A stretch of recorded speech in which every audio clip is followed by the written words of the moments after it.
Milling Through History presents The Berlin Wall. Following the Second World War, Germany was divided into four sections, and so was the city of Berlin. While the West worked to restore Germany and bring it back into the rest of the world, the Soviet Union had a different plan. They worked to prevent their area of control from returning to the rest of Germany. The primary reason for this is because the Soviets were attempting to spread communism, not only through all of Eastern Europe, but begin to make its way into Western Europe, thus expanding their sphere of influence and effectively taking control of all of Europe through more political maneuvering as compared to military. Now, Soviet attempts to sway Western influence failed with the attempted blockade of West Berlin. The reason for the blockade was that the standard of living in the West was far better than that of the East.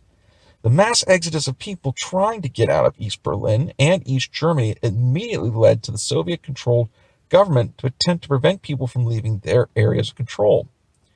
Now, one of the other concerns that the Soviets had, and all of the Eastern European leaders had, was what was called a brain drain, where all of the intellectuals, seeing that their own lives were certainly less than standard for a good life and possibly in danger, now had a means of escape. And so the collapse of the blockade came when the Western powers decided, no, we just can't let our hold on democracy in this one section of Germany, namely West Berlin, collapse. So when the Berlin airlift occurred in 1948, this proved that there was at least a glimmer of hope. And while Joseph Stalin certainly wanted to egg on the Western powers into effectively starting World War III, the Western powers decided to check his move by saying, well, we're not going to do anything that would involve any forms of actual military weaponry, but instead we're going to effectively weaponize humanitarianism. And so through humanitarianism, Joseph Stalin now found himself in a position where if he were to attack a humanitarian mission, he is the villain of history. And so initial attempts to prevent any Western influence in Eastern Europe collapsed almost immediately. In the early 1950s, mass movements of people trying to escape the East occurred, causing the Soviets to close the border between East and West. Effectively, as a result of this, the only way out of Eastern Europe meant that people had to go through West Berlin. Now, fearing that more and more intellectuals would leave Eastern Europe and even more people would leave, thus creating effectively wide open empty spaces with no one to rule over, the Soviets looked for a method to secure the borders of the German frontier and secure their power in Eastern Europe.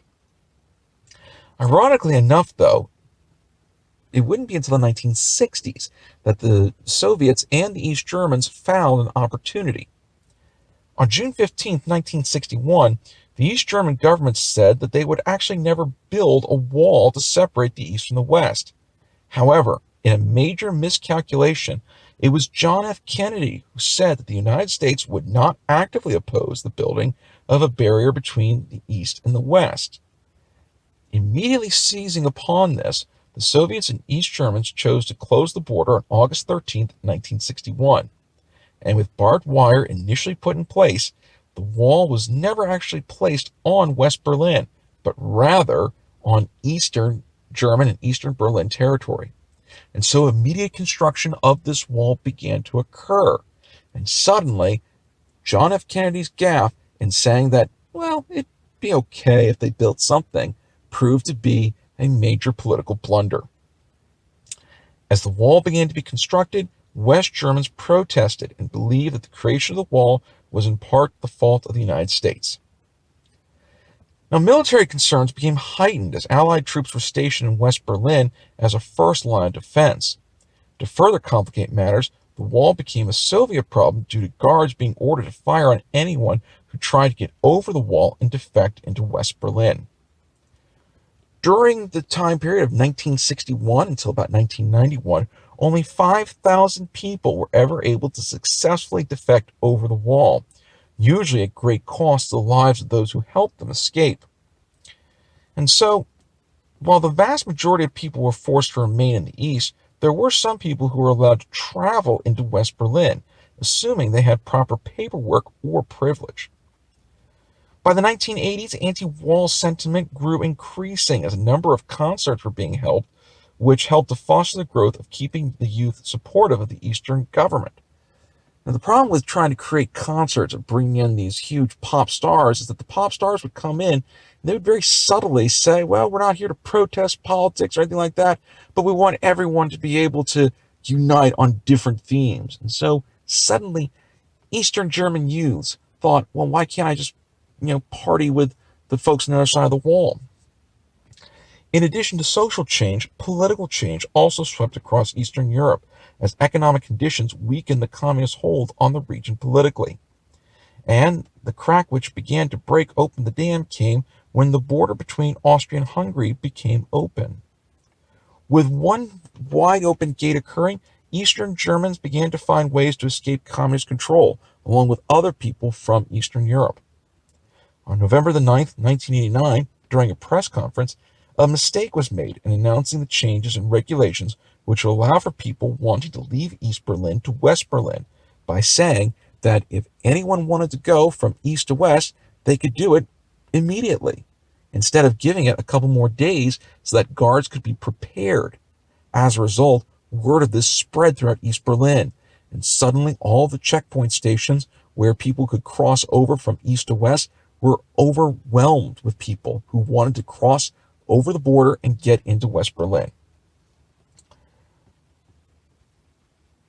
The wall was being brought down rather quickly, however, with souvenir hunters being greatly responsible for breaking up large chunks of the wall.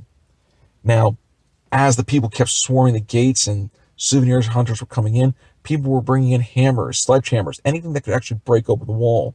And before anyone realized what was happening, the wall itself was being torn down in large chunks all along West Berlin. As such, with the wall being broken apart, some sections were sent to different areas around the world, and they would be placed into museums to show that this is what a physical barrier between capitalism and socialism, effectively the free world and a dictatorship, actually looked like. There are still 3 large sections of the wall still found in Berlin, which stands as a living testament to what the wall was. In addition to this, there are still lines found within the city of Berlin to tell people where the wall actually stood, so that folks who are learning about the history of Berlin and they go to visit can see exactly where this wall was and how it very easily divided such a major metropolitan city between East and West. Ironically, polls done in Berlin found there are still those who believe a wall should be in place in Berlin, as there are still folks who believe that there's an East-West divide in Germany. However, the same poll also found that there seems to be a view of a North-South divide in Germany, proving that not only is Germany very different when it comes to its eastern and western halves, but the northern and southern, indicating there's at least 4 unique different views of life within this major European power. For more information, please consider these suggested titles. Be sure to click on the left-hand side of the screen to subscribe to our show, and on the right-hand side for our latest episode. And we will see you again for the next episode of Milling Through History.